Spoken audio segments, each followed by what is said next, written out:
সবজির দাম নিয়ন্ত্রণে তৎপর টাস্ক ফোর্স। আজ অভিযানে টাস্ক ফোর্স মানিকতলা বাজারে চলছে অভিযান। আমরা জানি মুখ্যমন্ত্রী মমতা বন্দ্যোপাধ্যায় দুদিন আগেই নবান্নে বৈঠক করেন এবং সেই বৈঠকে তিনি কড়া বার্তা দেন এবং নির্দেশ দেন যে 10 দিনের মধ্যেই শাকসবজির দাম কমাতে হবে। টাস্ক ফোর্সকে বিভিন্ন বাজার খতিয়ে দেখার পরামর্শ দেন তিনি এবং তারপরের থেকেই দেখা যাচ্ছে বিভিন্ন জায়গায় টাস্ক ফোর্সের আধিকারিকরা উপস্থিত হয়েছেন। তারা ক্রেতা বিক্রেতাদের সঙ্গে কথা বলছেন, কেন দ্রব্যমূল্য বেড়েছে বা কেন শাকসবজির দাম বেড়েছে সবকিছু তারা খতিয়ে দেখছেন।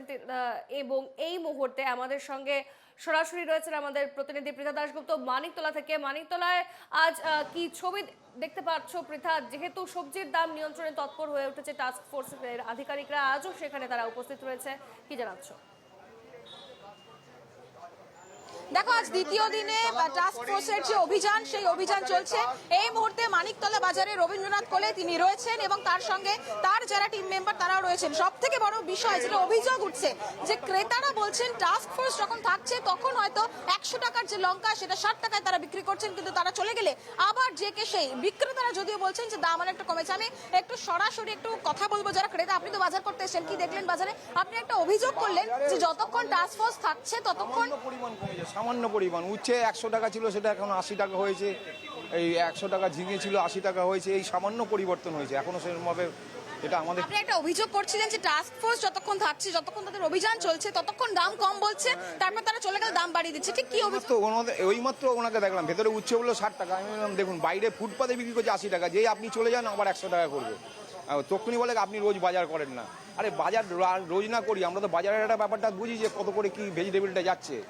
ভেজিটেবল এখন খাওয়া মানে আমাদের কাছে ধরা বাইরে চলে গেছে। আর কি বলবো, শুধু ভেজিটেবলকে দোষ দিলে হবে না।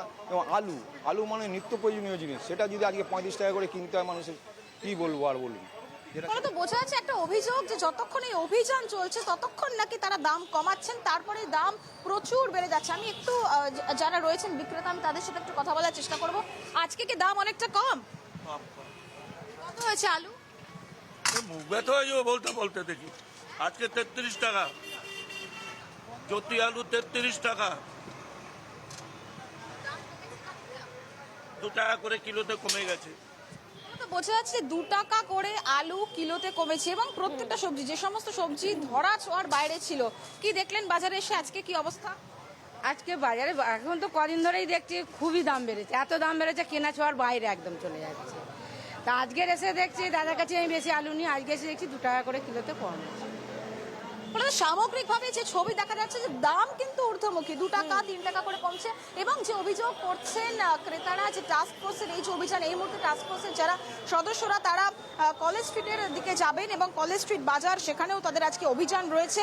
যা দাম, অর্থাৎ 100 টাকা 120 টাকা কেজি, বিশেষ করে লঙ্কা, বেগুন, যেগুলো নিত্য প্রয়োজনীয়, আলু, সেগুলো এতটাই দাম যে ধরা ছোঁয়ার বাইরে। গতকালও আমরা দেখেছি টাস্ক ফোর্সের যে অভিযান, সেই অভিযান চলেছে। আমি একবার একটু ছোট্ট করে রবীন্দ্রনাথ কোলকে একটু ধরার চেষ্টা করবো। একদম মানিকতলাটা দেখলেন, আপনি বলে দিলেন, মানিকতলাতে বললেন যে যাতে পুরোটা নিয়ন্ত্রণে আসে, কিন্তু ক্রেতারা অভিযোগ করছে আপনি চলে গেলেই আবার দাম বাড়িয়ে দেবে। না, এখানে এইটা হবে না। কেন বলছি, এই বাজারের যে কমিটি আছে, বাজার কমিটি, সেগুলো আমাদের সঙ্গে ঘনিষ্ঠ খুব। এখানে যারা কর্মকর্তা তাদেরকে নিয়ে আমরা ঘুরেছি এবং তাদেরকে দিয়েই আমরা নজরদারি চালাবো। এখানে একটুখানি কমেছে, অনেকটা কমেছে। রিটেল মার্কেটে অনেকটা কমেছে, আরও কমবে। এখন আমরা কলেজ স্ট্রিট মার্কেটে যাচ্ছি, এই প্রসেস এখন চলতে থাকে। ফলে তো এটা হবে না। সরাসরি রবীন্দ্রনাথ কোলে তিনি জানিয়েছেন যে এই যে অভিযোগ উঠছে যে তাদের অভিযানের সময় বেশ খানিকটা দাম কমানো হচ্ছে, কিন্তু তারপরে তারা চলে গেলে আবার দাম বৃদ্ধি করে দেওয়া হচ্ছে। বিক্রেতাদের কার্যত ধমক দিয়েছেন আজকে রবীন্দ্রনাথ কোলে এবং এরপরে তারা কলেজ স্ট্রিট মার্কেটে যাবেন, তাদের এই যে অভিযান চলবে। প্রত্যেকটা সবজির দাম জিজ্ঞেস করা হচ্ছে, সাধারণ মানুষের সাথে কথা বলা হচ্ছে, বিক্রেতাদের সাথে কথা বলা হচ্ছে, কোথায় সমস্যা, কেন দাম এত বেশি, সবটাই কিন্তু একেবারে সরেজমিনে খতিয়ে দেখছেন। একেবারেই নজর রেখো সেদিকে। আপাতত ধন্যবাদ পৃথা।